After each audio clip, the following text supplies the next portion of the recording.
Hello, I'm Cat, and welcome back to what I'm going to admit is going to be a very long video on the internet, because today I'm going to be chopping down the entire remains of this jungle over here. Will it take an hour? Will it take 2 hours? Will it take 3? Let's find out over the course of today's video, where I wanted to do a little bit of, almost like podcast and chill style stuff, because I wanted to play some Minecraft and do the thing that everyone wants to do when they play Minecraft, and that is talk about the universe, the greater significance or insignificance of it all, and how it relates to the blocky-based voxel game that I'm playing right now, and that maybe you're playing while you listen. So yeah, hopefully you do all enjoy this thing where we chop down this jungle that honestly I'm only chopping down because it's like part of a bigger project. Like, I kind of want to have a pretty green biome, and I also want lots of wood, so the two things stack together, and maybe that's a beautiful analogy that will come up later. Or maybe I'm just saying it now to throw you off the course. Who knows for sure, but I hope you'll enjoy this super long video that, again, is going to be a live stream replacement, because I'm not here to live stream, but what I am here to do is talk about the universe today. So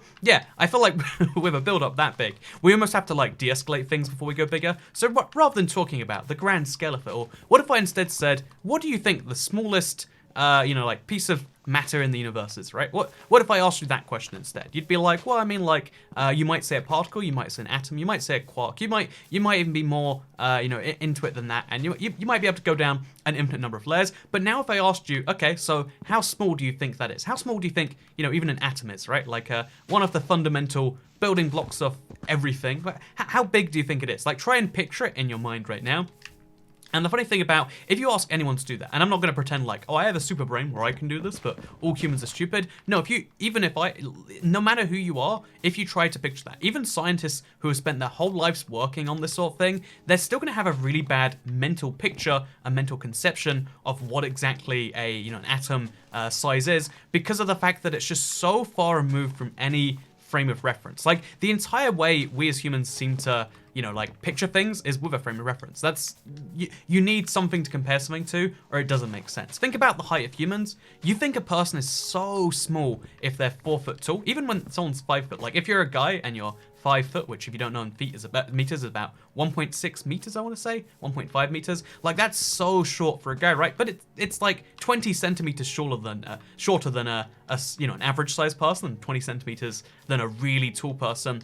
Like, and that's because frame of reference. Like, oh yeah, but if 5 dudes are standing up next to each other, it's clear who's the tallest and who's the shortest, and that's why we say tall and short, because in the frame of reference, it is super tall or it's super short. And this is why I think the size of like an atom is so important, because you can't picture it. You can know what the size of it is. You can be familiar with the measurement. That's why we have mathematics to take things outside the kind of broken frame of measurements we have. But even if you try to take it outside your basic frame of reference, you still need to keep it in. You still can't try and picture it, because the moment you picture it, you do it an injustice. And yeah, the reason I mentioned that is because right off the bat, even trying to imagine the smallest thing immediately makes you realize why your brain is just not good at doing this, and why in movies, to show that someone shrinks down, they usually show him doing it really small, like, oh, he's the smallest thing you can imagine, and now he's smaller than that, and now he's smaller than the thing that was smaller than the thing that was smaller than you can imagine. Like, you have to do things in slow steps to really drive a point home.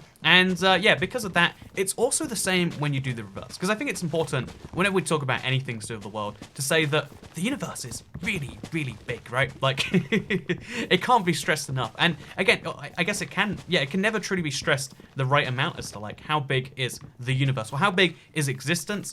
Because when you're talking about the size of a human compared to the size of a planet, it's so, again, like, it's bigger than most humans have ever been able to explore. Until about 700 years ago, no humans would have, ever gone to the opposite side of the planet on which they lived on. Like, if you were born somewhere, if you traveled more than 1,000 kilometers, you are the 0.1%. And if you traveled 20,000 kilometers, the size of the Earth, if you don't know, you are the 0.00001%. Even now in 2019, where we have fast, it only takes about a day to get to the other side of the planet. How many people cross the world? Besides New Zealanders coming to the UK and British people going to New Zealand, how many people go to the exact opposite side of the world, or pretty much the exact opposite side of the world, than they were born on? It's not a huge number, right? Because even 24 hours is a huge amount of time, and even and that distance that you're covering, the cost, everything else about it, it's a huge burden. And yeah, I mentioned that because now you know how big the world is. Try and imagine how big the solar system is in the universe, etc. And that's where I always get kind of like a little stranded when we're talking about like the cosmic scale of it all, in terms of like what difference does your life ever have? It's kind of like, if you really want to think about it on that level, again, this is like a depressing thought, but we'll bring it back up. But like, in terms of the difference you'll have on the grand state of being, the entirety of existence, whether you think there's just our universe or whether you think there's multiple universes, but the difference that you'll have on our universe is really going to be negligible. Even the most significant human you can think of, whether you're thinking of Elon Musk or you're thinking of, I don't know, like whatever a notable president or like, political figure is, or whether you're thinking about just, like a rich man in general, like, oh yeah, well, Bill Gates and his hundreds of billions he's given to charities and the millions of lives he's saved or whatever, like whatever person you're thinking about, whatever, like the most significant person you can think about through all of human history is still such a tiny impact on that. And the reason I bring that up here is not as a like, oh yeah, let's bring things down. But no, I'm mentioning it for kind of the entire opposite reason, because I feel like whenever you talk too much about the scale of these sorts of things, like I want to, you can miss a lot of the detail. That's why I've spent the last 5 minutes now just talking about how, how scale is messed up and how talking about it can never truly be accurate. My opinion's never truly accurate, your opinion's never truly accurate. And yeah, it can then get really fast, like really depressing. But I think there's like a freeing aspect to like, hey, if you think you messed up, then really you haven't. Like, there's never going to be an alien species that invades and is like, wait, where's Derek? Oh man, Derek, I can't believe you got an F on your maths paper and then you decided to steal from the store and then you decided to yell at your mother. I can't believe you did those 3 things. Come on, let's take Derek away. We're going to torture him for eternity. The rest of you're doing pretty good. Good humans. But this Derek, oh my god, can you believe Derek? Going to be telling stories about him all the way home.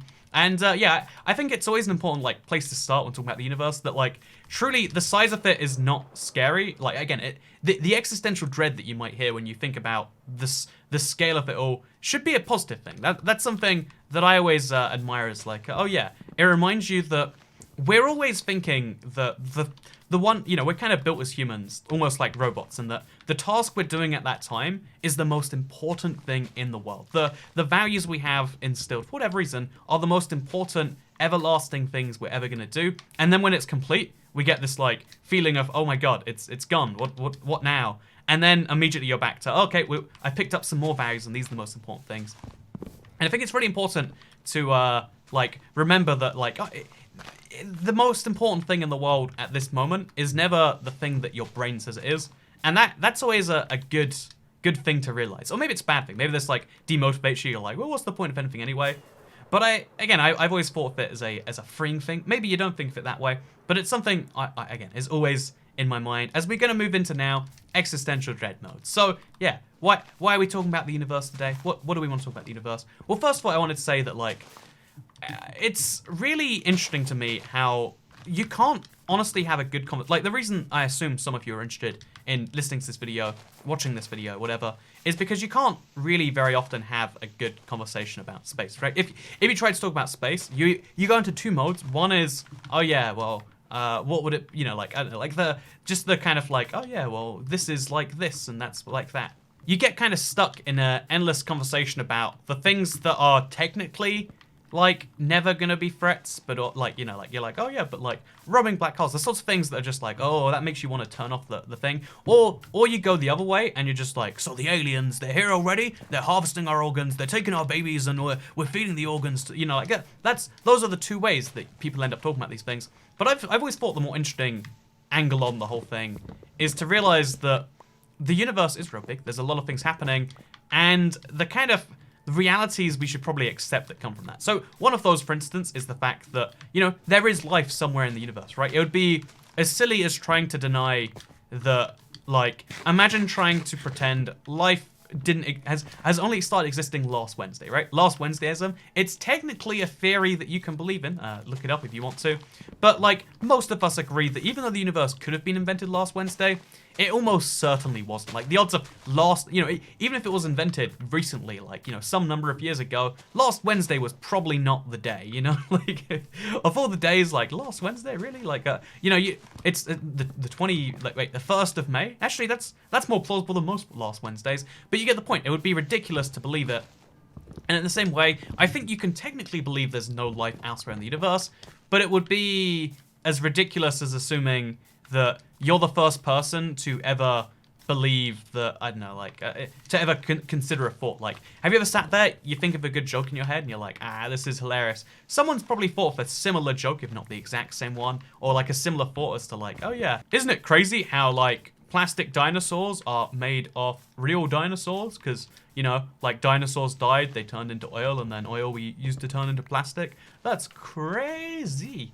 But I mean, like, someone had that initial thought at some point in the last 100 years, but if you have that thought right now, you're probably not the first person. I've told the story before about how I had an ex-girlfriend who insisted she was the first person. She was like clinging onto it all over the place, like, yep, this is my thought. When she saw a celebrity using it, she'd be like, hey, my thing. He's found it and he's decided to share it. And it's like, I mean, there's a chance that he came up with himself. Realistically, he probably, you know, took it from someone else who did. But like, you see the point as to like, yeah, everyone thinks they have a thought first, but you know, like, there's so many thoughts that can be had, and if you have a particularly popular one that isn't relevant to some niche life circumstance, it probably wasn't your first thing. And in the same way, in the grand scale of the millions, billions, trillions of solar systems, all with, you know, trillions of planets, most of which aren't habitable by, you know, human-like civilizations, let alone other types of, you know, like life that we haven't even conceived of yet. But, you know, even just carbon-based life forms that are somewhat humanoid in style,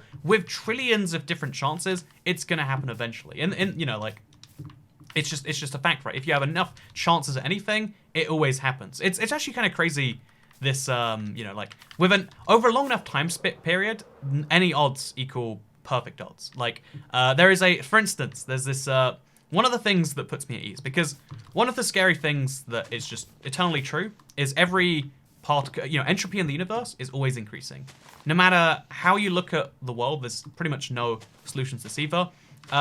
The entropy in how every atom, every particle, etc. exists, the half-life. Basically, there's less and less usable energy in the universe because we always waste energy to create more energy. It's like a fundamental fact that, as far as we understand energy physics right now, the entropy always increases. The amount of usable energy, the amount of usable life in the universe is always going down, and it's going down at a rate where, yeah, it doesn't matter for humans, or even, like, not even just, it doesn't matter for you as a human, it doesn't matter for the human species. If we survive for, you know, millions of trillions of years, like literally millions of trillions, not millions or trillions, or millions/trillions, millions of trillions of years, then there would be an issue. So, you know, let's get working on that right now. Not really. We're gonna die to some terrible asteroid impact, or, you know, mishap with alien species or whatever. So, like, that, you know, it's not the real issue, but it is a fundamental truth of the universe. However, over a long enough period of time period, eventually the universe fades into nothingness. Eventually,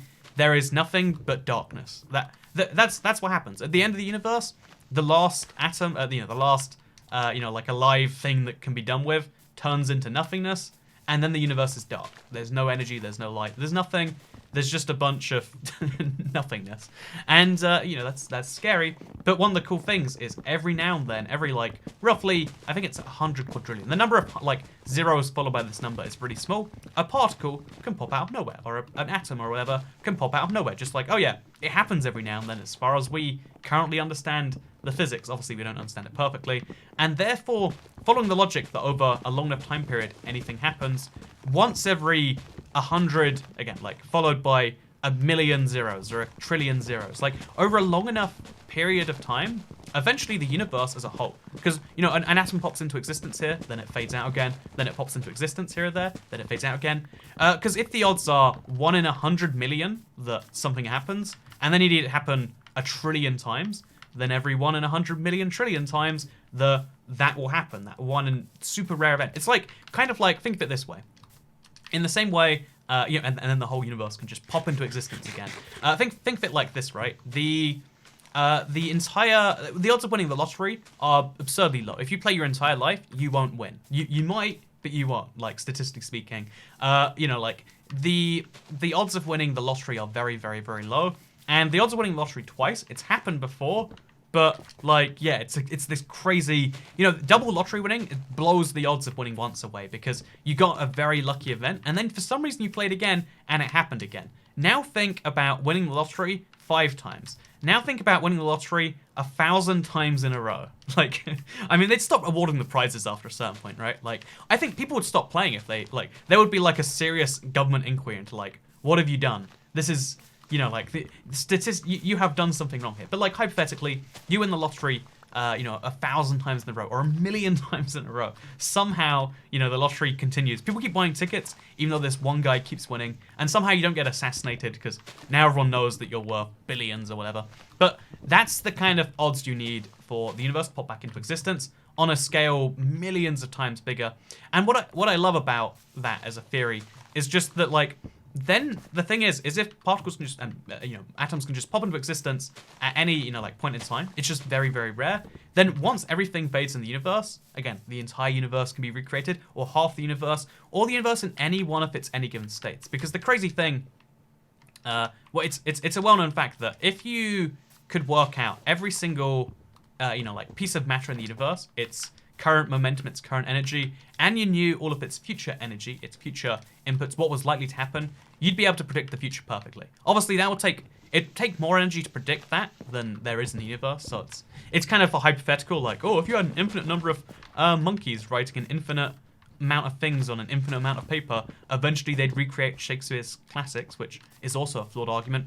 It's kind of the same thing where, like, oh yeah, it's a thought experiment. In the same way I can say, if an infinite number of Minecraft YouTubers make an infinite number of videos, someone will talk about the universe in a jungle just like I've done right here. And yeah, I mean, like, probably. Actually, that's not a very rare set of circumstances, is it? So I guess they'll have to be British. They'll have to be doing it to replace a live stream. And I don't know, like, we can add another fact, like, oh yeah, they also really enjoyed speaking English, and they really like the English language, I'd say. I mean, like, no one enjoys speaking a language. Like, it'd be way cooler if we could all just beam our thoughts to each other, but I digress.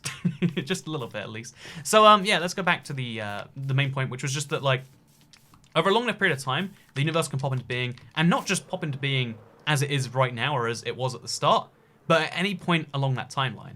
The universe could pop into being in a day's time from now, or, here's the crazy thing, the entirety of the universe could be recreated in one extremely rare event where all these crazy, chaotically rare things combine, and that could all happen, and it could have at any point in time, to the place where the universe was last Wednesday. That's right, with an infinite amount of time, we don't know where we are on the timeline, the universe could have just recreated itself as it existed last Wednesday. That's right, the universe was created last Wednesday. Try and disagree with me, now I've got the proof. But no, the thing I wanted to, the thing I did want to talk a little bit more about, that I think is way more interesting kind of theory by itself, is to do with the scale and size of the universe, but in a different aspect. So, like, oh yeah, it's crazy to imagine that, like, that many individual atoms could recreate themselves at the same time, and it even though it's theoretically possible, like, who knows how rare it is. Something that is really interesting is, think about, like, what makes you, right? You probably don't think of yourself as atoms. You think of yourself as, like, oh yeah, I'm a brain, and then some organs, probably, and then some skin, some bones. I have a real hard time, personally, conceiving of myself as a person, right? Like, as a human, a breathing, you know, like a physical body. I don't know, I in my head, I am my eyes, because that's how I perceive the world. I'm not my head, I'm not my brain, I'm not my anything else. I'm some eyes, and I guess, logically speaking, I'm probably behind the eyes, but that's how I perceive myself. The rest of this is just the, you know, the hunk of metal. It's kind of like my controller. It's a form of input to access the world, to say things, to talk about things. So I realized I probably should have been using face cam for this whole time. Should we turn on some face cam? That seems like a good idea, doesn't it? So, yeah, let's talk a little bit about, okay. So I'm not going to turn on the green screen. Oh, it's probably already turned on, actually. But, you know, this person you're seeing right here, look how good this green screen is, by the way. This is top-notch green screening, I think you'll find. Okay, there we go. There we go. No, there we go. But, like, oh, this is bottom-notch green screening. So, you know, I'm going to leave it this way anyway, because think about it. That fuzz right there, something background radiation, am I right? But no, the interesting thing about how big because again, the way to, like, kind of do the scale up is like, okay, imagine the planet, right? I just said it was real big. Like, New Zealand's really far away. It takes 20,000 kilometers to get there. Now imagine the distance to the moon, and it's like several multiples of that to get there. Now imagine the distance to Mars, and it's several multiples of that to get there. Now imagine the distance to the sun, and it's 8 minutes. I think it's 8 light minutes to the sun, but it's like, you know, it'd take a crazy amount of time to get there of any transport method. So the sun's real far away, right? I'm actually going to fix this, don't worry. Wait, I think it's just turn on my light. And then, there we go. I fixed it. I'm wonderful. But, yeah, then imagine how far away the sun is, and then you've got a good picture of like, oh wow, and the solar system's even bigger than that, because we're quite close to the sun, relatively speaking. Now, imagine that there are like, you know, millions of those solar systems inside our galaxy. Now imagine there's millions of galaxies all kind of clustered together in like galaxy clusters. Now imagine there's like many of those in the universe, and it's like, oh, that's how big things are. So because of the way matter works, you know, we're all constructed from our various components. Whether you see those components as being your arms, your face structure. Think about, you know, in games you have like, you know, those character creators, because there's only so many faces, so you can create someone who looks roughly like you, because again, you'll find a face that looks like yours. And yeah, imagine like that, but for the not just the fundamental, like the outside facing, like, oh yeah, your face is made of your jaw and your mouth and everything else. Imagine that for every single particle in your body. Imagine a character creator screen where you could be like, oh, actually, I'd like to have like, you know, 16 less, you know, skin cells in the foot, because even a cell is made of lots of things. But like 15 less skin cells in the foot, and it's like, okay, yep, that'll make you look like this, and it's exactly the same, but it is fundamentally different, right? Now imagine that if you have an infinitely sized universe, even if it's not infinitely sized, just for the sake of argument, say it's infinitely sized, over that amount of time, there's only so many combinations of cells and particles, so whatever, again, whichever way you want to fundamentally minimally imagine yourself, but let's say atoms for now, there's only so many ways you can arrange atoms to make different things. And because there's a bigger universe than there is number of combinations of atoms, statistically speaking, if they randomly arrange themselves, somewhere else out there, there is an exact copy of you watching an exact copy of this video on your phone, or at least this image on your phone, this thing that is playing at this exact second. It likely changes after that, but the fact that that is just statistically guaranteed is always something that I could never quite get my head over, because like, you know, it's one of those points that reminds you that like, oh yeah, things be big, universe be big. There's an infinite number. There is an exact copy of me. Maybe I'm the copy. Maybe I'm the copy of some dude in another part of the other side of the universe who's like, I don't believe that, and I'm I'm the copy that does. And I don't know, it's always interesting to remember that once you break something down to its components, you can work out how many unique versions of that there is. And despite humans saying we're always so unique, we really kind of aren't, right? Like, even though I based that thing right there on the whole idea of, oh yeah, well, as a concept, right? As humans, as, you know, as people, there's only so many different ways to construct us when you get down to the atom. But like, the way we judge humans is way less precise than that. We don't even judge people by the cells. We don't even really judge people by anything besides like basic facial structure, and then we kind of categorize people, right? Like you, based on someone's, let's pick the key information, like their ethnicity, their vague facial expression, like do they look happy, do they look sad, based on their hairstyle, based on, you know, like, I don't know, like how groomed they might be at that time. You just use that information combined with the first few things. You know, the phrase first impressions is so important because whether you know it or not, that really is how you make a lot of your decisions on someone.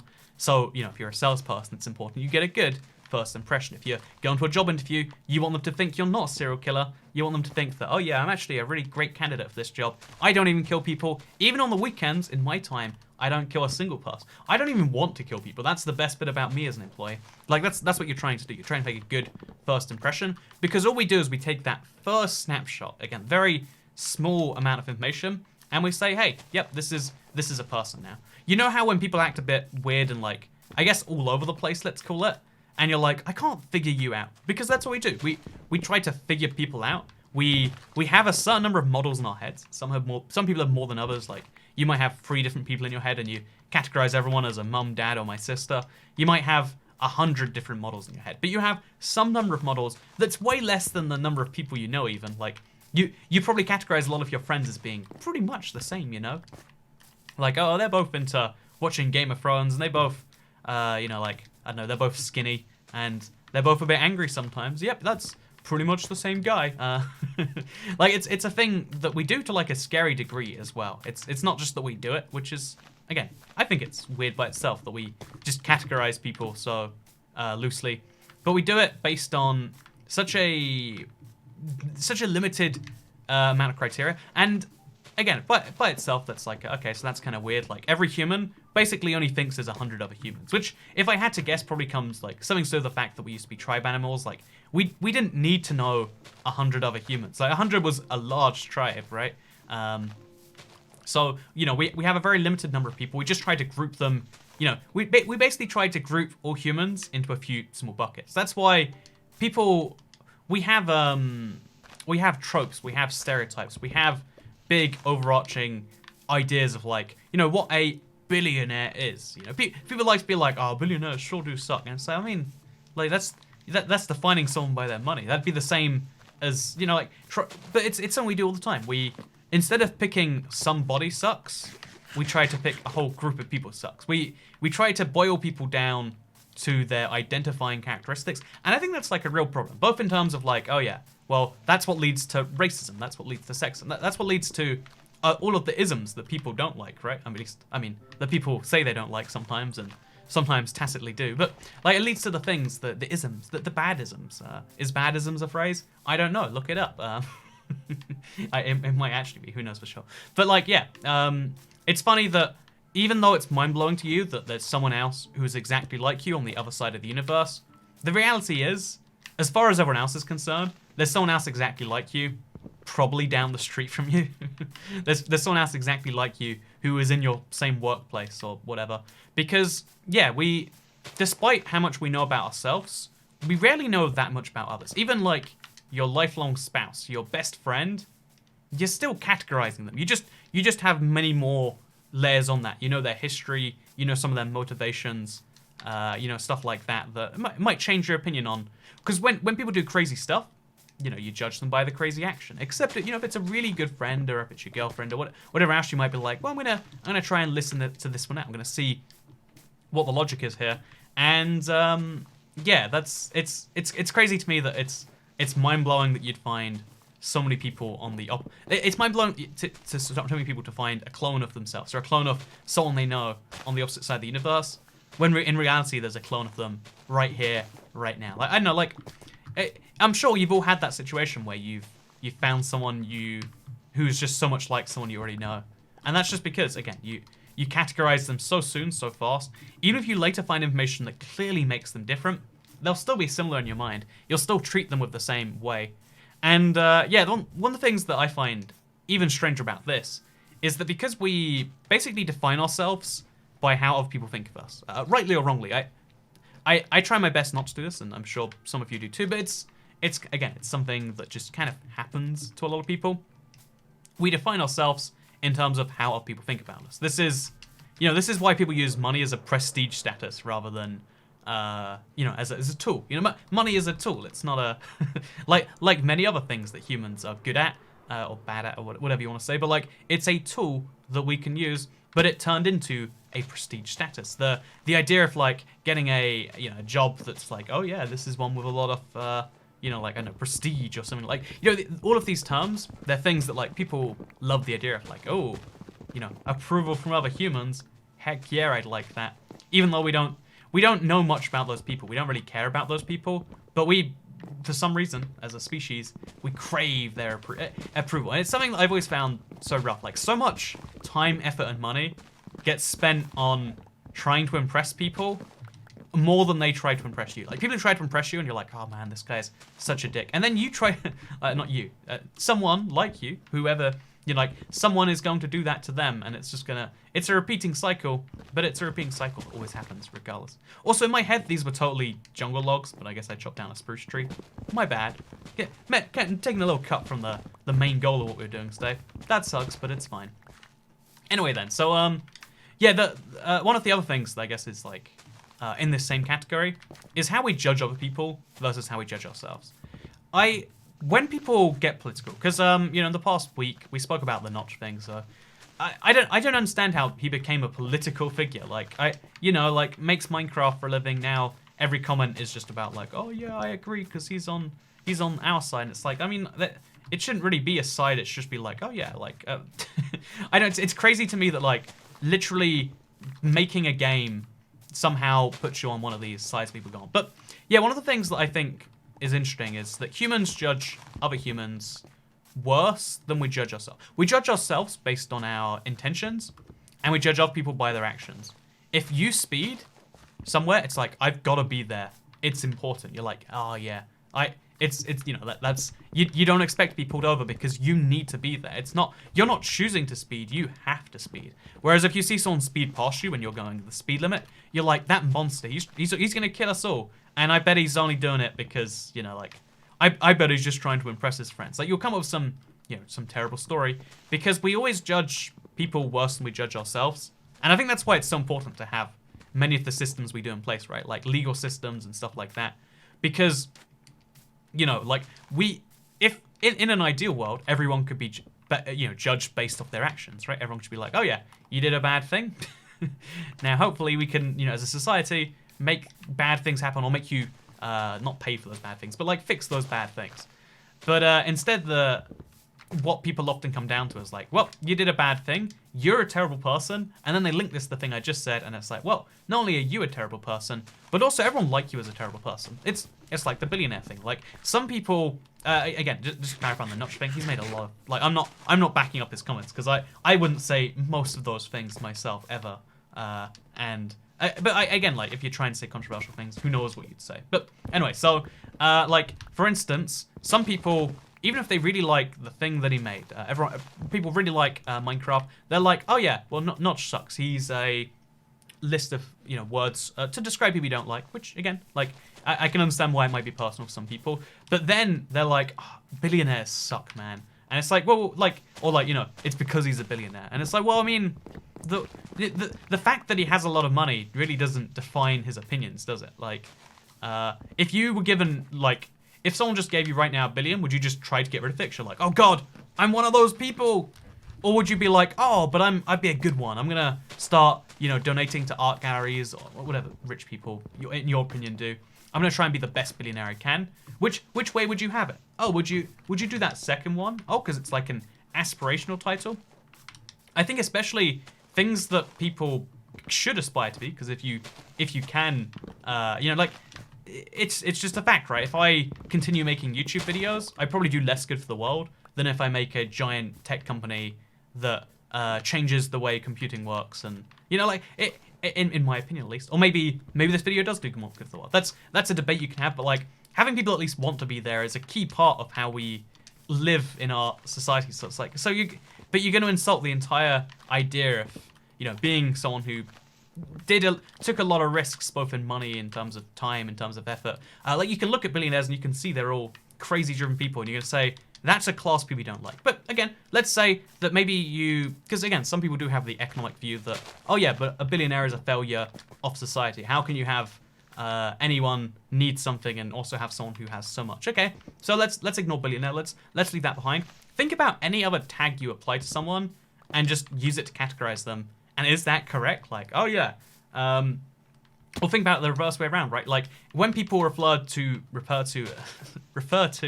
like, I don't know, like, lazy people as just like, oh, it's another unemployed person again, and you're currently between jobs, you'd be like, whoa, you know, like, I'm different to the rest of, or not even just different to the rest, it's like, oh man, this isn't okay. And it's like, it's the same thing, judging by an economic status, lots of other things that don't come with that, or even judging the other way around, like, making huge judgments based on one factor is something we do all the time, and to a really, really scary degree.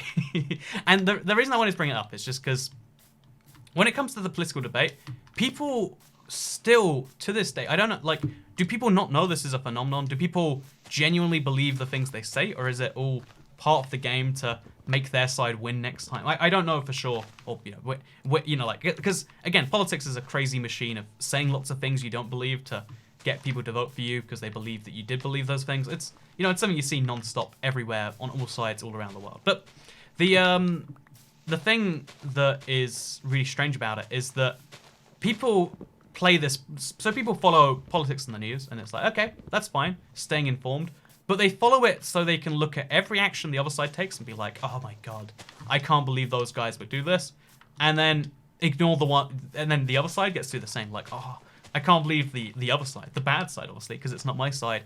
Look, this is proof they're bad. They did this. Like, the reason that different newspapers exist is not because they have different news stories, different segments of the news. Like, most major newspapers that cover politics just cover the same story with a different slant. It's like, our readers would like to hear that this side is bad. Our readers would like to hear that side's bad. You see it on, again, both sides just as evenly as the other. And some people are so invested they don't see this happening behind the scenes. They genuinely do think that, like, oh yeah, this thing right here, this one thing that just happened that shows they're the bad guys, this is the proof that proves my worldview. And I don't know, it's like, it's such an unscientific way to think, right? Like, you should be trying to disprove your own thoughts rather than proving them. One of the ways, you know, so some of the people who watch this channel, you know, you might have some strong political views. You might really disagree with my point about billionaires, that we should aspire to be them. You might, and that, I think it's cool that there are people that disagree with me on the channel, if that's you. Good that you exist. But it's also interesting on the level of, well, if you do believe, if you're of the belief that something's entirely different, shouldn't you check? I try all the time. I'm trying to read, like, again, the opposite of what I believe in, seeing like, oh yeah, well, they raise a good point here. Worst case, it makes you better in believing your point. Best case, you change your opinion. Like, oh yeah, new opinion is here. And again, we don't do that enough because we just assume, oh yeah, other side, they make decisions based on bad, you know, they're bad at making decisions. Our side, we're just good. We're just the good people. This was a mistake, but when they do it, that's a contravening of, I don't know, justice, the law, the whatever. It's crazy, but it's something that I see non-stop all the time, and I wish I could get away from it. I wish I could tell people just like, hey, this is you're actually falling into a pretty easy to make logical fallacy right here. Like, this is an easy mistake to make, but you know, I'm glad you could stop making it. But no one would ever take it that way. They'd be like, oh, what do you mean? This is clearly more important than the stupid, you know, science and maths or whatever.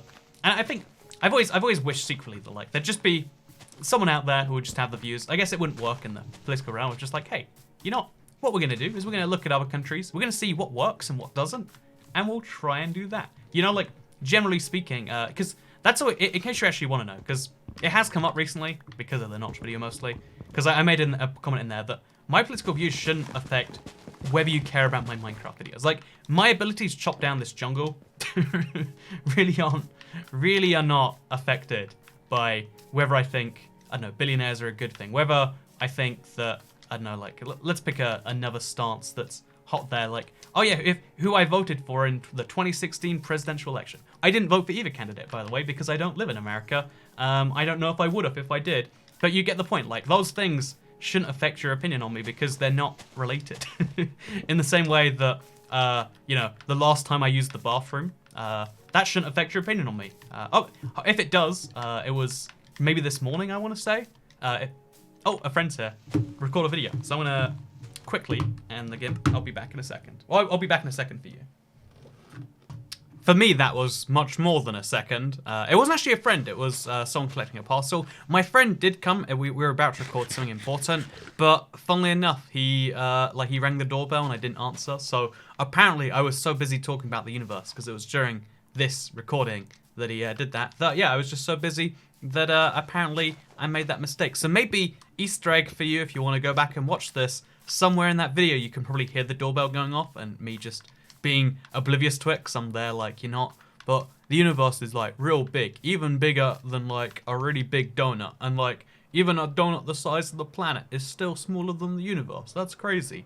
So isn't that an interesting thing? But anyway, so let's dive back into it. And by it, I mean, I guess, chopping down jungle trees and also talking about the universe. And also, I guess, we probably got to dispose of our stuff. We have to do this regularly anyway, so let's throw it all in there. And then let's fly off to another jungle tree. And yeah, basically, one of the interesting things, I say that as like my default like sentence starter. I'm always like cautious to repeat myself too much. But yeah, one of the things I find intriguing, at least when it comes to the whole concept, because I guess we should always pivot back to the universe, because technically the cool thing about the universe being such a big subject, is that you can always be talking about it, right? Like, oh yeah, the way humans are is kind of related to the universe. Or even in the sense of like, when we think about the universe, we think about it through our eyes, right? But for the longest time, we don't know when the first life was created. It was probably before humans, but even assuming we're the first life in the universe, or even assuming we're not, there was some number of billions of years, or at least hundreds of millions, where there was there was a universe that existed, but no one could see it. There was no life that had a concept of seeing, you know? Even right now, think about it. Most of the universe that exists, again, I explained how big it is. The vast majority of that, even if you assume there's so much intelligent life, like every, like 50th solar system has intelligent life, which is way overestimating it. But even on a level like that, you'd still assume the vast majority of the universe isn't seen. Even if every planet has life one day, the blank bits between that are still unseen. There is so much that not only can any eye not see at one point, but that no eye will see at any point. And I'm always a little bit like, that's the thing about the scale of the universe that like makes me a little existential. It's like, yeah, unlike, the Earth, well, oh yeah, we can eventually uncover all the frontiers.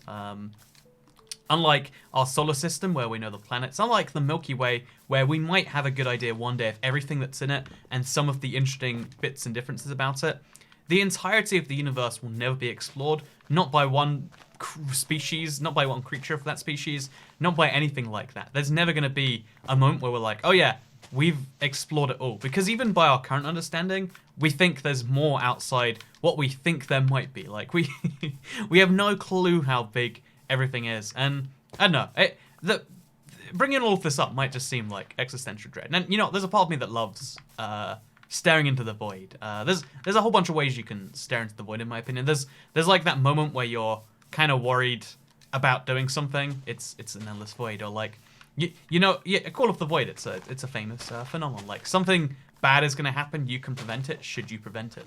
There's a whole bunch of issues around this, even like trolley problems and stuff. But yeah, what I just find deeply unsettling is that everything exists, and whether we exist or not isn't really a part of that. We just happen to be here alongside of it. Like, think of it this way: like over a long enough period of time, like eventually, like the whole universe just kind of existed one day, and us being here might be, it definitely is the outlier, but it might be the extreme outlier. The idea that there is something here to contemplate that it is here is a rare thing. Like a super rare thing. Like it shouldn't have happened. There shouldn't be life on Earth. Like it's a crazy. We don't even know where it truly came from, right? Like we have.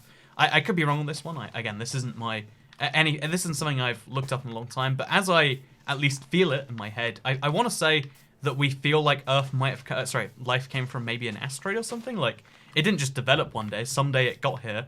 Where did it come from? we don't know for sure. And yeah. So the question as to life, like, if either it's always been there or it one day kind of like popped into existence, right? Like that's one of the two. Those are the only two possibilities. Not two of the only possibilities. Either it was always there, or one day it was there and it came from somewhere. And that's not only true for us, but it's true for everything. It's true for the everything. The universe. One day there was no universe, and then there was, or even if you believe, because for the longest time, I still find this crazy when it's pointed out, but for the longest time, the scientific consensus was, oh yeah, the universe has always been there. Try and explain how it came to existence. You can't. Checkmate. Nowadays, we believe there was a Big Bang because there's residue. Yeah, it's background radiation is like one of our big like belief systems. I personally, I'm not like science-y enough into it to know for sure that guarantees there was a Big Bang, but it's just like, okay, that's the most widely agreed idea we've come up with so far. It'll probably be challenged because, so far, we don't have all the science. We can't say for sure that's what happened. That's what most likely happened. It's a theory and all that. But yeah, the fact that we believe that one day there was a universe and the day before there was not is scary. That's like, how is it that everything, not because even when you think that on an individual scale, it's kind of scary, right? Like, one day I was here and one day I wasn't. Except with you can, and then again, when you bring it down to the individual level, to me at least, that makes things calm. It's like, oh yeah, well, I only remember my youngest memory is being washed in the sink when I was about 2 years old. Apparently, I've learned recently that's probably a fake memory, because it really happened, but you often implant memories in yourself based on photos, so fun facts to look at. But yeah, basically, I believe my earliest memory is 2 years old. But even if that is true, what about the 2 years before that? What was I? What about when I was growing in a womb? What about all these other times where I was arguably human? Where was I? Where are my memories of that? And that's my. It's kind of like a nice analogy for the universe, right? Like, oh yeah, it existed, but like there's no memories of it. There never will be. There's no real way to know what was there. We just kind of assume based on all these other things. And yeah, it's all of this stuff, all of knowing that the universe is big and uncaring and dreadful and scary. It's something I like to bring up as a way to kind of talk about what I guess my belief system or whatever, because a lot of people assume that you either are deeply into religion or you believe in science, which is the opposite, right? And although there are lots of people, especially in America, it seems, based on my conversations, who are big into both, right? It's you know, like, oh yeah, the science is the explanation of religion. And I think that's a cool way to not deny facts. You know, like that's there are so many ways you can like have a combination of the two. But I also think at the same time, like the system of beliefs that I always come to is like realizing how grand and big the universe is can make you realize how small all of your problems are, and it can help you like reset almost. Like I said, we're all always focused on problems that are so small, and this must have happened to everyone so many times where you're in this really big hole and you're like, this is the biggest issue I will ever face, maybe that anyone will ever face. I can't stop stressing about it, thinking about it. But the moment you let it go, the moment it passes, it's just like, why was that? Why is that? Why was that a thing?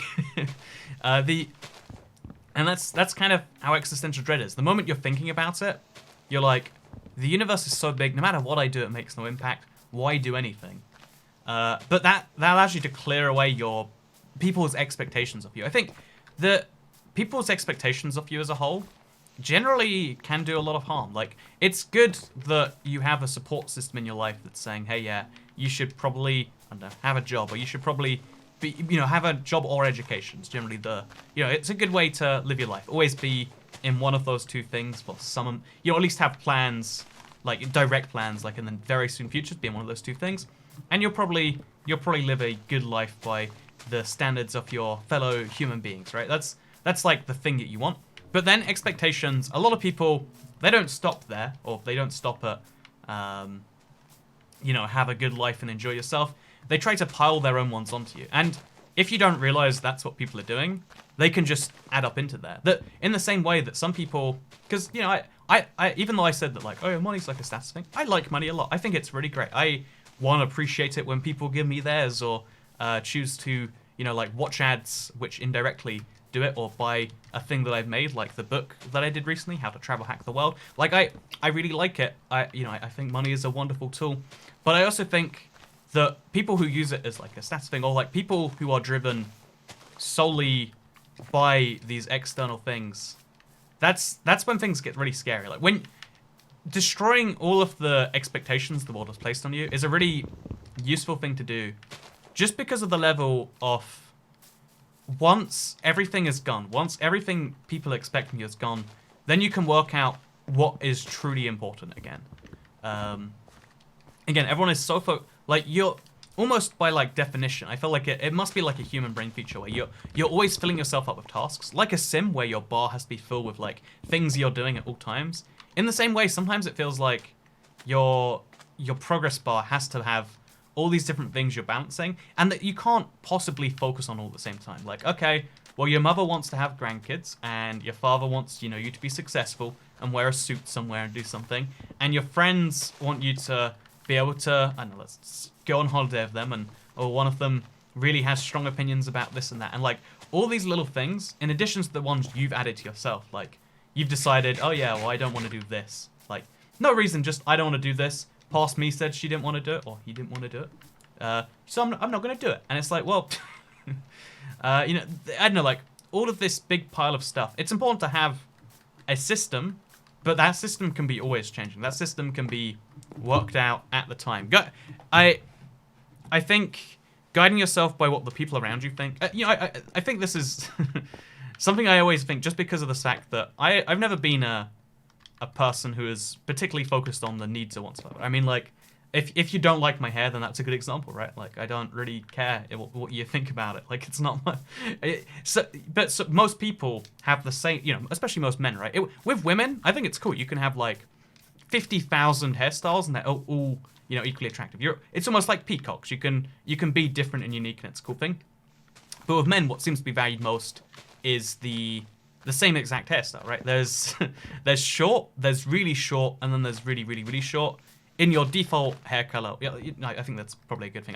I've spoken about hair colors before, but like, okay, so it's like, okay, you have default hair color, you have short, or very, very short, or bald. You know, those are your choices. And it's like, oh yeah, well, why'd you have it like that? Because you feel forced to. There's some underlying force where you're just like, well, that's just what I'll do. It's what I've always done, and that adds complexity to your life, right? That adds another layer of, oh yeah, I'm doing this because otherwise, you know, like someone's going to be unhappy with me. Probably, I can't just do the opposite of that. And the thing is, you can even then drive that into an underlying want. Like, I don't care. Like, it's not that I want my hair like this, by the way. It's not that I want my hair like anything. I like it in it. It is how it is, you know. That's how that sort of thing is driven, and that's why it's important to reevaluate a decision as simple as that, or as simple as like, I fixed the green screen. It's green now. Like, you can't see that I'm touching it, and that's useful. But like, yeah, that was driven. I kept it the same way forever, and then I changed it one day. Why did they keep it the same way forever? Because I thought there were benefits to that, and I didn't. You don't even know what all the benefits are sometimes. I think for humans to operate at their best, we need to always know all the benefits and downsides of every decision we make. And when we start working for hidden premises and goals we don't know and don't understand, that's when we lose a lot of that. That's when we lose most of that, I would say. The moment we stop thinking in real things that exist and start thinking in imaginary ideas, either that we've told ourselves or that other people have told us, or that, you know, like, have been some weird mix of those two things. A lot of people really, really like to pick an idea and then stay pure to it without any divergence. That's, you know, to go back to the political thing, right? In the political space, it's true too that the reason that people jump to, oh yeah, well, the other people are really bad and awful, and I'm not going to listen to them because that's terrible, is because their idea needs to stay pure. The way they were told that idea is how it must stay forever. And that's another example of like, oh yeah, well, that doesn't achieve anything, does it? Like, the way we achieve things as a species is like, one person says an idea, another person says another idea. Generally, there's some truths to both ideas, with very few exceptions. Even I don't want to say this, but so we'll use, I guess, Stalin as a good example, because just as evil as Hitler, but like, you know, like, not it's not like as a career-ending move to say that Stalin did some things right, but like, there were some things that Stalin did great. He killed 35 million people with his horrific policies, but there were some good bits in there. If there was someone, because, you know, if he wasn't a literal dictator with basically unchecked power, someone else would have stopped him killing all those people. One of the stories that will always stick with me, it's like there's a Moldovan woman who's still alive today, tells stories of what it was like to live in like pre-revolution Moldova, and then, like, you know, after the communist revolution. And she's like, oh yeah, well, the lake that we used to live near, they used to employ men to sit on the lake so that we can fish in there, because that's the state's resources now. You know, like, we had to make food and we weren't left with enough for ourselves because that was the state's food they needed for, I don't know, I think it was the army or something. But, like, it might have been during one of the wars. But it's like, oh yeah, that's an example of someone who suffered greatly because someone wasn't given any checks on their power. Someone wasn't forced to consult with someone else. And I think ideological purity at any level is where things get scary. If no one challenges me on what I say right now, I think earlier on I don't know if I said atoms were the smallest thing in the universe, but if I might have implied it, at least, when I was like, oh yeah, atoms, because it's the smallest thing I know about. I know quarks exist, and I know they come in, I think it's flavors, or they've got a bizarre term for what they're actually called, but there's a smaller unit than, you know, atoms, they're quarks, and then there's smaller units than quarks. Like, it's endlessly going down.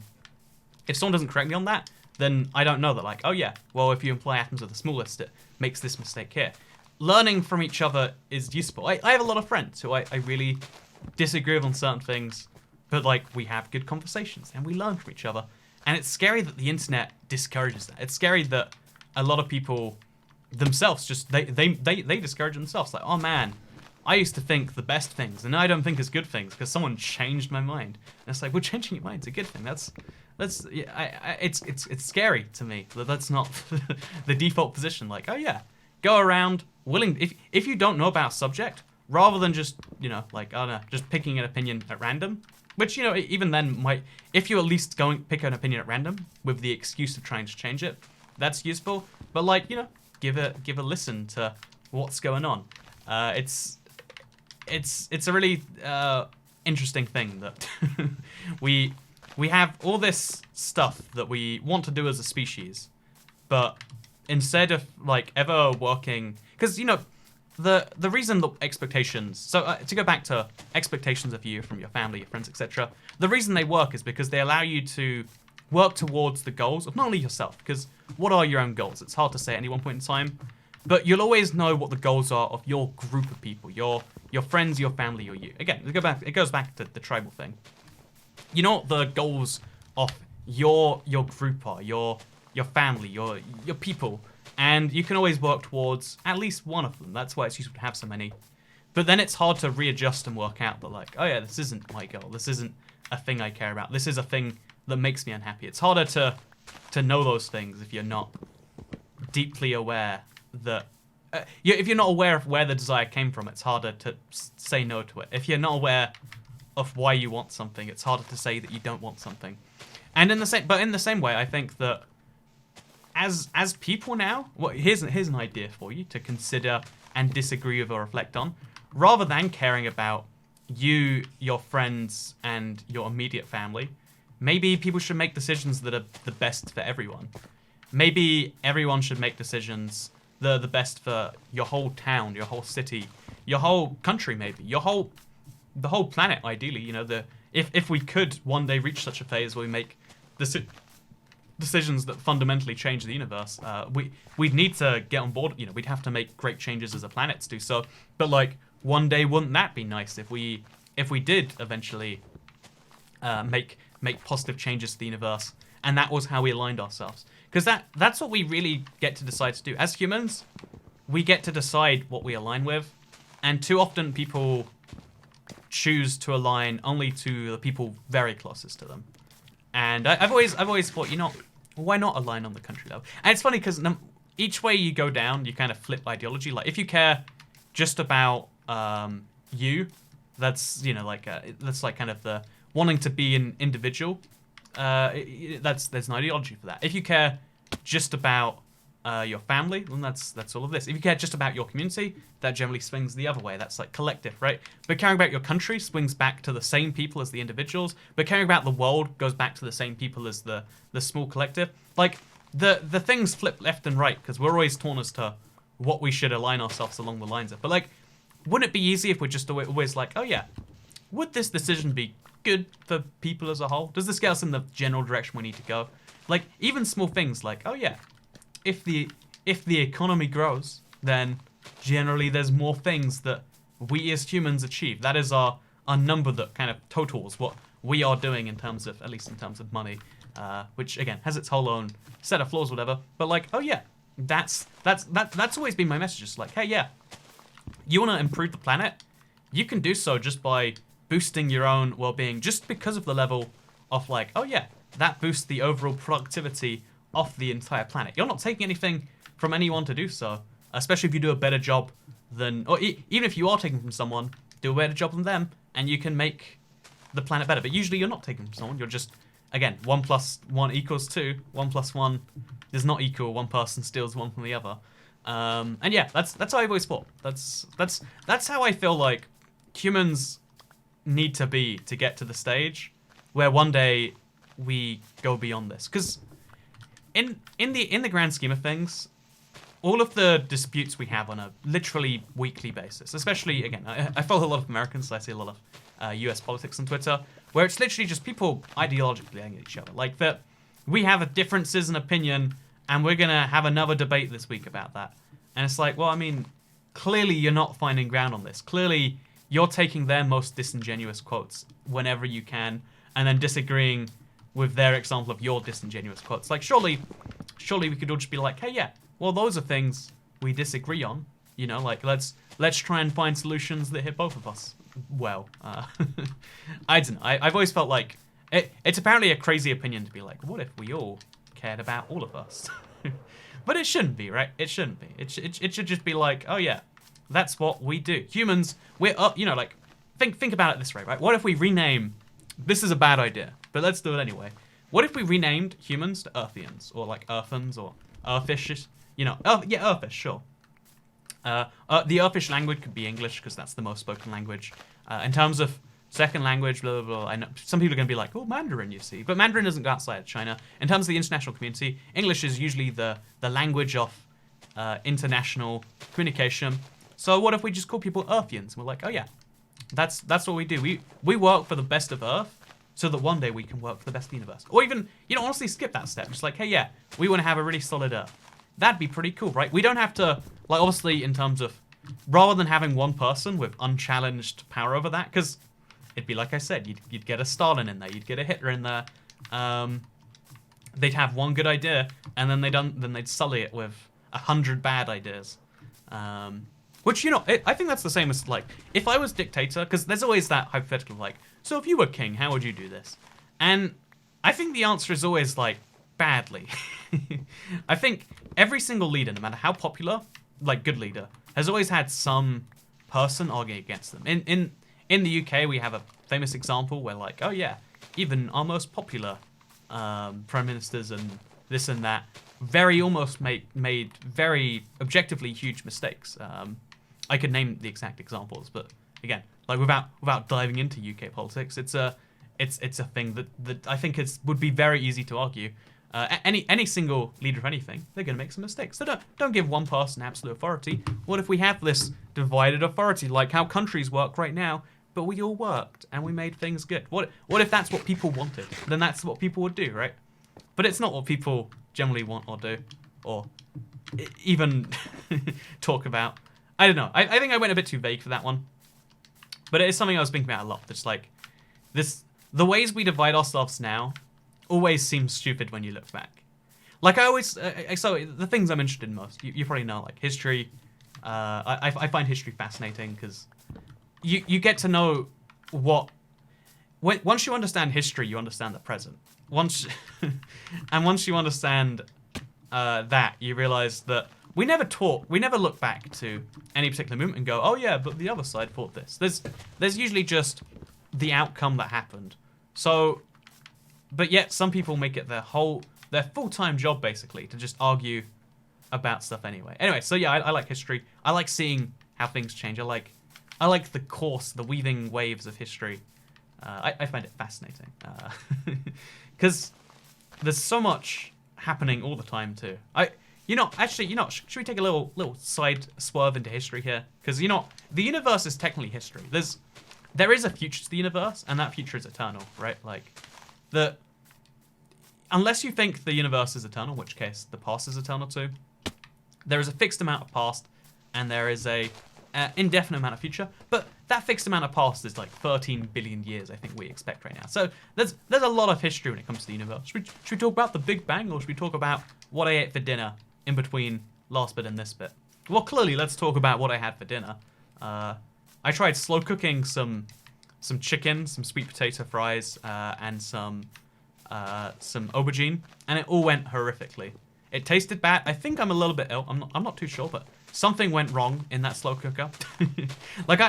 Pro tip: slow cook everything. The slower you cook something, the better it is. With the exceptions of like two of the things I just named. Apparently, you can't slow cook everything. You can only slow cook most things. But yeah, by the way, this jungle is going really, really well. I'd like to just quickly mention that in the grand scheme of the universe, it doesn't matter how well I chop down my jungle. But yeah, at the same time, it's kind of, to me at least, it's a reminder that like, oh yeah, it doesn't matter, and that's why it matters. Everything doesn't matter the same amount once it all doesn't matter, and that's kind of nice, Like, in the current, like, again, right now you have some goal, something that's like driving you, hopefully, and if you don't, then you have something that drives you moment to moment. Having like a bigger goal is always cool, and that's why I like big projects in Minecraft. Like, I often goof around when I listen to podcasts. Maybe something like this video. If I could listen to my own podcast. Oh, actually, maybe that'd be a fun thing. Like, go back, watch Serious Sunday, like, react to it. Or maybe I should just watch it and see how I like my own podcast. Like, because it probably makes sense that the best way to learn from myself would be to watch past me and see what I did wrong and right. That's how I started learning to enunciate better. Like, some people were like, I didn't understand what you said here. Like, for a 3-year-old video, I clicked and I was like, I'm sorry, I didn't know what I said either. That's a sign that I need to probably improve that aspect of my speaking. I feel like a lot of people... It's interesting because so many people watch me and understand what I'm saying, even though the words are objectively not understandable. Because that's not all that language actually is, right? Like, language is not just the precise sounds you hear. A lot of language is filling in the blanks. So, arguably, it doesn't matter how well I speak. But it's also... Yeah, it's a matter of, like, improving yourself. Improvement is good, even if it's not necessary, right? That's why we generally don't ever say, again, this is something I love about humans. We never say, oh yeah, 2019, we've actually done as much as we ever can. You know, Endgame just came out, and, you know, the world economy is like 100 trillion, right? That's good enough. I think we've done... This is as far as we ever need to come, right? Is there anything more that needs done? I don't think there is. Yeah, no, let's call it a day. Let's just call it quits on this whole progress thing. I like, you know, 2019, May the 3rd or whatever. That's the date where we'll stop making progress because we've done it all. It's never that way, right? It's endless improvement, endless more. But that's satisfying. Once you know that's the name of the game, and you start to appreciate the steps, that's when things get cool. Because it's always so intimidating to me, like, when you know somebody, like, being good at something is something I don't think I can say that about anything I do. Like, it's scary seeing what someone can do with something and trying to imagine you doing that thing. I don't know, like, editing, for example. I don't know, I can't edit. It's a known fact. That's why this video is just me playing Minecraft, chopping down a jungle, and talking about the universe, apparently. But, like, you see the point. Like, it's scary to imagine you doing a thing you can't do, especially if it's a thing you also don't like doing. Like, can you imagine you, I don't know, discovering a new, I don't know, boson. What is it? The Higgs boson's it's not, there's a name for it, I want to say. It might just be a boson, but, like, you know, discovering these sorts of things, can you even imagine the steps required? You know, like, it's so far beyond imaginable that you probably can't. You just, yeah. Most people are just like, I wouldn't even know where to begin. There's a reason that's a phrase, right? Because most of competence is learning how it happened in the past, learning where to begin, and then being able to extrapolate out from there. You know, and then some people are much better at some things than others, but it's interesting that there is so much out there that people are good at. I like that. And yeah, it's always good to improve because then you get closer to your own version of that. Like, oh yeah, even if it's a small thing, even if it's just like, oh yeah, I have the nicest treehouse in Minecraft, then it's still a thing that you've done that many others probably haven't done. And it's something to be proud of, right? It's something to feel good about. It's something we instinctively do feel good about. That's why, like I said, there's never been a realistic proposal to be like, you know, 2019's good as we're getting. This is GG. Why go further? We shouldn't. There's just literally no reason. It's just not a thing anyone says. It's just not, because it would be ridiculous. And yeah, in that same way, it's just kind of a reminder that no matter what you're doing, there's always something bigger, always something better, and it's a good thing. I know. I was trying to really drive home the point that a lot of people fear death in the same way. Like, it's scary to mention that the universe is going to die in 100 quadrillion years, But you know what's going to happen in like 60, 70 years? Like, probably even less than that. Like, a lot of... Even though, you know, the average age is 80, that doesn't mean you're going to live to 80. So there's something to fear a little bit about. You know, like, you could live to 100, you could live to 60. You could die tomorrow. You're not... Statistically speaking, one of you is going to die in the next year. Someone watching this video probably will die in the... Like, there's a lot of accidents that happen every year. But the reason... It's interesting that we get tied up in these huge problems, because I mean, that first of all shows like, oh yeah, we're always caring about issues even far beyond our like kind of remit as a species, right? Like, we don't need to care about those things, but we feel inclined to. We're connected to them. Maybe I'm not even. I couldn't even tell you why it is. Like, it's just a thing we do, right? We just care about the universe so much when it's dying, but we have our own miniature versions to deal with every day, and a lot of people. I was surprised on this. Like, in my head, it was just like, oh yeah, everyone's like dealt with death, right? Like, it's it's coming for us all, and it could come tomorrow. Could come while I'm recording this video. Who knows for sure? But you kind of just have to accept the like, oh yeah. As long as while you're on the lower the level you're on, I feel like the more terrified of death you can be. Whereas the more you accept the world as it is, the more you accept the world as, yeah, like, let's say as it is, then the more you can just be like, oh yeah, but once you start thinking on like a, you know, human-wide level or on an Earth-wide level, you know, because you're an Earthian, right?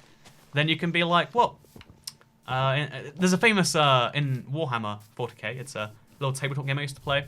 One of the races has a line that I thought was interesting, because they're meant to be the humans. In the Warhammer 40k universe, the only advantage the humans have, or at least the Imperial Guard, there's superhumans, the Space Marines basically, but the real humans, like the actual non-modified humans, the only advantage that we have in that universe is there's a lot of us. And one of their lines is like, for every one of us that dies, 10 more will take their place.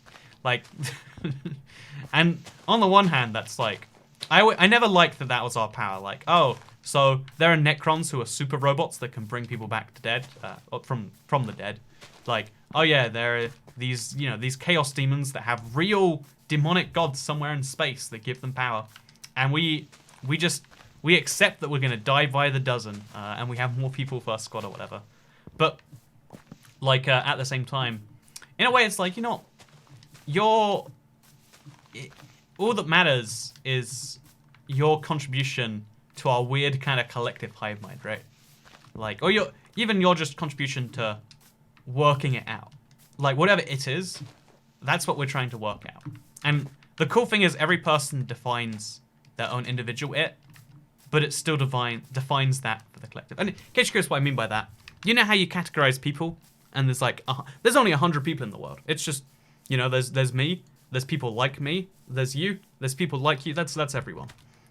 That's an exhaustive list, 100% of people. But in the same way, I ended up yawning by doing this. I don't know how. In the same way that you categorize people like that, I think you can probably categorize people's goals in the same way. Like, not perfectly, but like, personally, I would say because I grew up quite socioeconomically, I grew up poor. I would say working class, maybe poor, but not without disposable money. It blew my mind that my friends could just be like, oh yeah, we'll just go do the thing. It's like, where are you gonna get the money? Because like, I don't know, like pocket money or something. And I was like, that's a goofy concept. Can't believe people are rich enough where they just like have money. They don't have to like try and get it, and then it doesn't really get there. You know, like it was interesting to me, the learning process of how people actually lived, right? So one of the, I believe it's because of that. It could be unrelated, but I think I'm very driven, at least on some level, by money, right? Like it's cool. I've mentioned several times before, like money's the best, man. Like if you have just, because you know, you don't even need to have a big pile. People think like, oh, you have to be a billionaire to enjoy money. Like, no, if you have, as long as you have like a stable way to spend it, you have a stable budget or whatever, then you have a certain amount of fun money where you can just be like, oh yeah, I would like to buy some, I don't know, like, I want some crackers. After this thing, I can just go and someone will give me crackers. I just have to give them a little bit of money, not even much, like 40 pence. that makes no difference to anyone. I can, if I want to, I could get 100 packs of crackers. I could get so many crackers, I could have a bath of them. That's cool to me. I mean, I'm not going to do that. That's a bad example. But like, there's some fast food that, because I watch YouTube videos, there's a lot of American fast food I've always wanted to try. I really wanna like try some of it. For a lot of money, like we're talking about £300, $400 US, roughly the amount that was donated on a stream, I can go to America and then like for like 4 or 5 more per fast food meal, I can try these amazing far off delicacies as far as I'm concerned of like, oh, Little Caesars, or Little Kaisers as it should be, but whole separate problem. But like all these bizarre things, like anything, if you want to just take some time off, time can almost be bought with money. Like, it's this amazing tool, and it's something that I would say is one of my key drivers, but also staying sane is another key drive. I can tell when my brain is like falling apart, and I don't like that generally. And also, because I feel like my brain is more prone to like picking itself to pieces than most people's are. Like, I wish, I don't know what it's like on the inside of anyone else's head. I wish I did. I wish I could live a day in someone else's mind. I would be so fascinated to know. You know, especially like someone with such a different life circumstance to me. Like, it'd be cool to live inside the mind of someone from, I don't know, like, a super low income country who is a street trader all day, works 16-hour days. That'd be interesting to see what's going on moment to moment in that mind. It'd be interesting to even just like, I don't know, like to be a woman, right? See what would that be like? Like are the priorities different? Like just with that information of just seeing inside their mind, I could understand the entirety of gender differences way better than, you know, even science, like the best of our scientific ability can do today. There's so much you could learn on the inside of someone else's head, but I only know the inside of mine. And the reason I bring that up is because, yeah, I think, you know, my mind probably requires not more maintenance, but more like, what's the opposite of maintenance, I guess? Like, I don't know what I'd call it, but like I have to be careful with it, you know? It's like not like a glass box, but it's like, oh yeah, there are some key breaking points that I just don't hit. There are some, it's like a fragile box, but it's mostly not fragile. It's mostly, well, you know, let's just say like it's like one of those boxes that says fragile, where it might be fragile, you're not sure, but you'll treat it carefully anyway. Side note, if you've ever seen one of those fragile boxes at the airport, people do not treat those with the sort of respect you might imagine. And pro tip, anything you take for an airport, just expect it's going to be thrown around a bit. That is the thing I've learned from my travels, and maybe that's helpful to you. But yeah, I only have 3 steaks left, or 3 cooked beefs left, because again, hashtag Bedrock edition. So we're pretty much finished. We've chopped down all the big trees. We just have a few little bushes to go, and then we're all good, which is nice. But yeah, I think that me as a person, my furthering of my understanding of what makes me happy, what makes me fulfilled, and therefore what makes me productive and useful, that's something that we all discover at least on a yearly basis, probably maybe even a daily basis. Like you find a new type of thing that you enjoy, and as long as you pass that knowledge on, like via your kids, maybe your kids is a YouTube channel where you talk about the universe while playing Minecraft. Like, who am I to judge what you do, or how you spread that information? But as long as you share that information, even if it's a small thing, like have a conversation with friends, talk about it there. As long as the information gets out there, like the species gets further, and I don't know, it's kind of like if you are fully individualistic, if you don't believe there is such thing as a collective, like we're all just individuals that happen to work together sometimes, then I would say fearing death is like inevitable. Like 100% of the people you care about, that's you and you alone, all die at the same time. But if you care, again, I don't like the term collectivist, because that usually means like, well, comrade, we do this. Like, you know, you can believe that there is a greater purpose without believing that, you know, something comrade, right? Like, it's a thing that you can have thoughts on, you can believe, you can think about. Also, why is, like, these bushes are really impossible to see where the logs are. Like, they're so well hidden. But Yeah, I think that just trying to work out your version of your species, your version. Like again, there's almost 8 billion humans now, and you're a small portion of that number, but you can kind of claim this. You can kind of claim the rewards, the success of the whole thing, because you did help. No matter what a small role you played, as long as you played a role, you are a part of the thing. And like when you think of it that way, like oh yeah, humans will one day explore the stars. That can kind of be that sounds to me like a fun legacy. That sounds like something I'm fine with by the end of my life, working towards. One day we'll be able to beat death. That's a thing that we'll have to ethically consider in like I don't know 100 years or so. But until then, it's just like oh yeah, we are laying our lives down for every one of us who dies. 10 more will take their place. And that sounds depressing, but I mean, 10 of anyone is better than 1 of me. 10 of me is better than 1 of anyone. Is that true? You know, I don't know if I stand by the statement I just said, but I think it's right. Yeah, you know, I'll take it. That, like, 10 of most people is better than 1 of me, and 10 of me is better than 1 of most people. You know, because there's got to be some weird outliers, like... I know, I reckon Genghis Khan had more of an impact on history than, I know, Elon Musk. Like, whether it's a bad or a good one, I think that's definitely true. But I think in the modern age, like, it's hard to have an individualized impact because there's just so many people sometimes. But there are some people who really still do. So, yeah, no, there's a thing to consider. You could be one of those people. Even making, like, a tiny dent on the Earth people as a whole, I still say that's a pretty big success, personally. Okay, I think we're so close to the end now. We've just got a few more bushes to break, and then we'll have to run around collecting sticks in a second. But I think, wait, we'll look at it from our thing, because this is, again, just to mention why I'm doing this, because, like, this whole time, been going existential, because it's fun to keep your brain active while your body, I guess it's my body, does something else. So, I guess I should mention why I'm doing all of this. I'm working on the motorway, and I wanted to have, like, some build in between the main area and this. And I was just like, oh, there's a jungle here. I'll chop it down. Need wood anyway. And it would be kind of, like, fun to destroy something just as a side. Like, this is basically just a side project that I figured, you know, let's put some effort into it.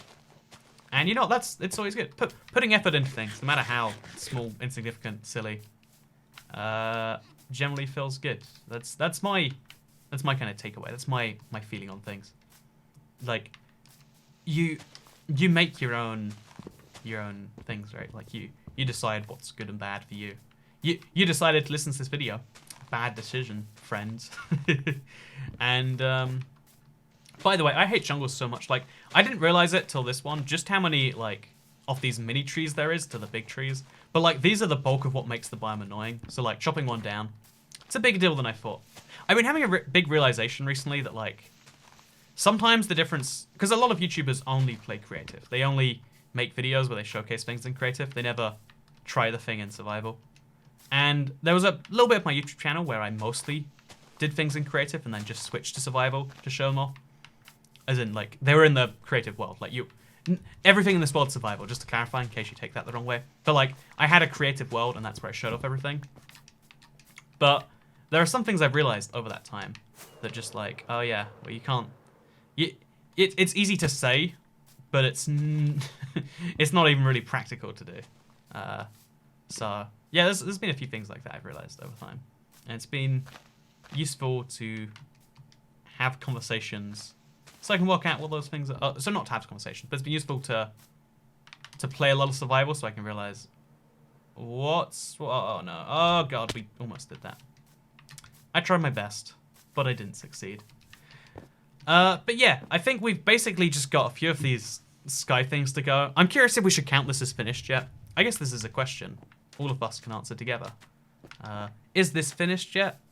And this is like a Dora the Explorer episode, so I can be like, wow, you don't think it's finished yet. It's funny, my opinion that I inserted into your mouth is exactly the same as my own. It's almost as if I was just pretending to ask you.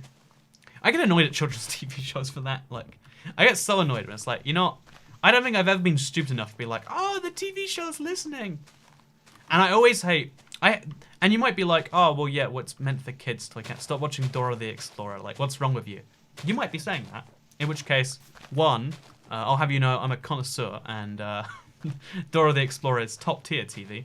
And second of all, this is something people do to adults all the time, and it makes me like internally cringe every time I hear it. And it's like, you ready to make some noise? Yeah, I can't hear you. You can hear me quite well, I'm very sure. I'm not falling for your garbage tactics. I'm gonna start booing. You know, it's just like, I don't know, the crowd pleasing techniques. And the thing is like, they objectively make the time better for people. So like, I can't even, like, not objectively. They usually, for a lot of people, they'll have a better time. Like, that's why psychics involve people. Like, feeling involved with a show, feeling like you're a part of it, it works. Again, I've spoken before about like, oh yeah, look people in the eye as you speak to them, even if they're in a group, and they'll feel like they were involved with what you were saying, and they'll be more on board with it. There's a lot of weird techniques like that work, but also I hate them at the same time, you know? Like, there's a lot of things that work that are bad and that I won't do, and then more, like, hopefully, you know, that makes a better thing that makes the trend die out. That's what you can do, you know? You can out-compete an idea, and you can sometimes make it go away. And that's the cool thing about being part of such a huge species. We have good ideas, we have bad ideas, and you gotta pick your idea, work on it, you know, play around with it, and then see where it takes you. So yeah, now I finished all of these big floating bush things. Oh no, there's that one too. So there's just that tree, and that one in the distance. I think once we've done those three, we might just be finished. Oh, there's a big bush all the way over there as well. Okay, we got this. So this one, first of all, it's kind of lame that it's a single bit of jungle wood holding up that entire tree, but I guess logic, am I right? This one just hasn't faded yet because I haven't been near it, so it's fine. This tree, though, definitely has something in there. So let's go take it out. By the way, I know we could use shears. Pro tip, if you ever want to get rid of trees fast, use shears. It's just I don't want the leaves at this, like, I don't want jungle leaves at all. Especially not this many of them. So I'm not going to go for them. Pro tip, if you don't want something, don't go get it. If you really don't want something, but you specifically go out and get it, you can't be surprised when you end up with the thing that you don't want. That is crazy, controversial thoughts of Toy Cat right there. Controversial? You're not sure controversial. So, since we've got some extra time here while I'm just chopping down trees, let me talk about what I'm excited about right now. Because I mentioned before, like, oh yeah, so what's a cool thing I can buy with money? Because not everything I'm excited about can be bought with money, but I mean, like, I guess you can buy an equivalent with money. So, yeah, I'm really excited to go for my first, like, let's call it like a holiday. Because I travel a lot, and that's what I enjoy. So I'm not saying like, oh, it sucks. It's not a real holiday. But like, my mother every year goes on like a big like, I think it's called like all inclusive, right? Where you're like, oh yeah, you just go there, they deal with everything for you. Like it's her thing. I don't know if it's a common thing. I feel like it probably is in America, maybe not in the rest of the world. Who knows for sure. But like every year I'm like, that sounds terrible to me. That that doesn't sound good. Like I like going out and I'm like a bear in the forest. I want to find my own food. Like I love like the exploration, finding crazy cheap but good and interesting like street food or whatever else in a place I'm at, and working out my own things to do and deciding if I want to be lazy in a day, well, it's because I want to. If I want to not be lazy in a day, it's because I enjoy doing that. One of my favorite days in Japan was I walked 25,000 steps. But yeah, I'm really excited because like my mother insisted like, okay, well, here's this place in Mexico. I'm going for 2 weeks, and I was like, okay, I'll make it for 5 days, and then I'm going to check out Texas because Texas is right above Mexico. I mean, I don't know why I mentioned that. Like, I guess everyone knows like Texas is one of the southern states in America, and the south of the United States of America borders the north of Mexico, which means it's only, I want to say it's an hour flight with Southwest. I'm excited for it. So there you go. I know, I feel like talking about travel is something I don't like to do very often. I feel like most people don't care, but I'm really, really excited for it. It's a thing that like, I don't want to say it drives me forward, but it's like, oh yeah, that's a cool thing in the kind of near future. Also, I missed one of these bushes because it's mostly in the spruce biome. So that's a good thing to catch, I guess. It's weird that even jungle leaves, look, jungle leaves, spruce leaves, they're next to each other. But like the biome blend, it's, I can talk about biome blend all day because I do so much Seed Sunday. It's just a real problem. But because you know what the crazy thing about, can we tie back into the universe again? You better believe I feel like we have to do it, right? Because otherwise the title's clickbait. So in Minecraft, there's it's something like 4 trillion seeds for Bedrock. It's something. Or maybe it's 4.3 trillion for Java, and it's like 4.3 billion on Bedrock. But we're talking large number, right? And those seeds have tens of millions of blocks each. So, or tens of millions of biomes, let's say, because it's 30 million by 30 million. So basically, lots of Minecraft worlds with lots of possibilities inside them. And the reason I mention that is because inside, because there are so many Minecraft worlds of so many Minecraft biomes, there are so many possibilities for those biomes to generate, and so many ways a Minecraft world can generate. Which means, by pure chance, but the odds of getting the same world twice in a row are 0, or as close to 0 as humans care about. It's like winning a lottery 1,000 times. Like, guess it could happen, but why not? And so if you take any Minecraft save on random seed, like let's take this Minecraft world right here, right? I've only played around the blocks, around 5,000 blocks around spawn. But the odds of you creating this exact same Minecraft world by just changing 1s and 0s around, by goofing around the code, like to get the exact binary sequence that makes this world, it's not as unlikely. Like it's possible. If someone goofs around, they can have a Minecraft world, which I think I went over this in the video. And like again, this is where the inspiration for this comes from. But like you could create every single scene from Lord of the Rings in a Minecraft world by pure chance, by just jumbling the 1s and 0s. And it's like a 1 in like 100 trillion chance. But the fact that it could happen is interesting. It's again, like the thing about chance though is like the fact that something can happen doesn't mean that it will happen. Like it means that over a long enough period of time, if you ran a machine from now till the end of time, just creating random Minecraft worlds and checking if they were Lord of the Rings, then you would eventually find it. But that's also not the most efficient way to create the Lord of the Rings scene by scene in Minecraft, you know? And that's why no one will ever do it. But yeah, you can randomly create a lot of things. Like, if you randomly generate 1s and 0s, it doesn't take you long till you found your credit card number.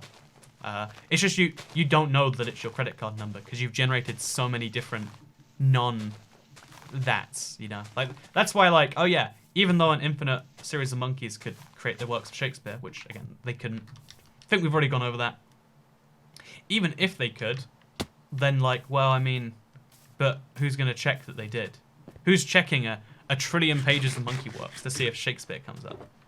And the answer to that one is sadly, no one's checking that. And maybe that's sad. Maybe that's happy. Maybe that makes you happy that like, oh yeah, no matter how much I mess up, no one's checking. And that could be how our entire civilization is.